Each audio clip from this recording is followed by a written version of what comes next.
안녕하세요, 류용수 검사입니다. 개인회생 중에 이직을 하거나 이혼을 하거나 혹은 이사를 하게 될 경우 법원에 보고를 해야 될까요? 크게 개인회생 절차 단계에서 개인회생 신청을 하고요, 그다음에 보정을 거쳐서 개시 결정이 나고 그런 다음에 인가 결정이 나죠. 이러한 절차를 거치는데 개인회생 절차에서 구분응선이라고 할 수 있는 이 개시 결정, 이걸 기준으로 전후를 나눠서 처리하는 게 원칙입니다. 그래서 개인회생 개시 전에 이직을 하고 급여가 변동이 있다면 법원에 보고하는 게 원칙이에요. 그런데 실무상 이직을 해서 급여가 올라가면 뭐가 올라가요? 월 변제금이 올라가요. 그래서 먼저 굳이 신고를 할 필요는 없습니다. 급여가 신청할 당시에는 250이었는데 이직을 해가지고 300이 되었다. 이걸 먼저 이실직고를 해서 변제금 50만원 늘리면 큰 부담이잖아요. 이거는 사기 아닙니다.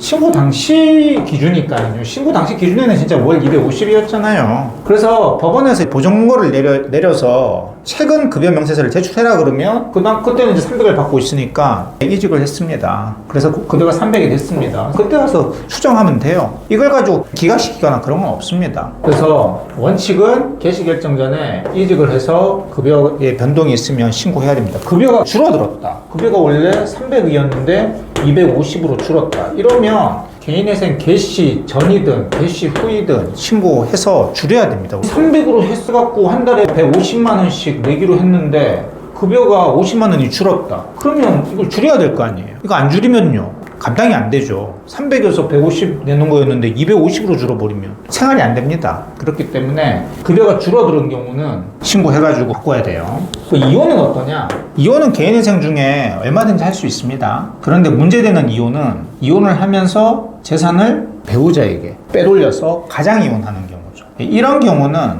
문제가 될 수 있습니다. 근데 그게 아니라 특별한 재산 분할이 없으면 이혼을 알릴 필요는 없어요.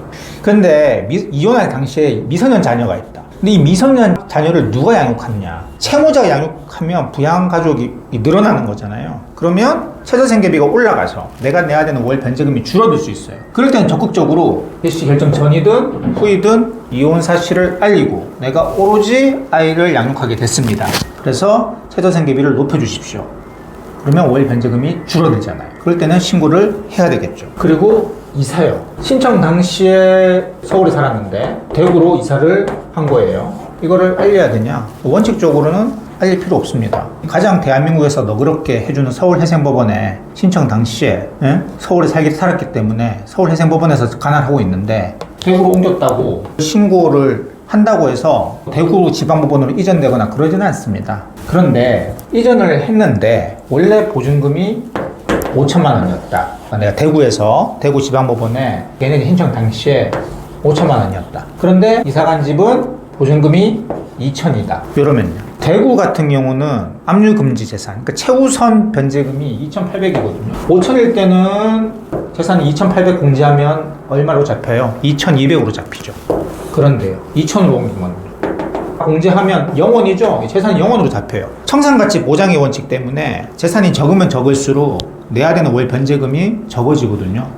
그래서 재산 원래 2,200으로 잡혔다가 0원으로 되면 경우에 따라서 청산가치가 낮아져서 월 변제금이 줄어들 수 있으니까 이럴 땐 적극적으로 개인회생 개시 전이든 후이든 신고해가지고 낮춰야 되겠죠. 그런데 보증금 5천에서 2천으로 낮아지면 요 3천만 원 있잖아요.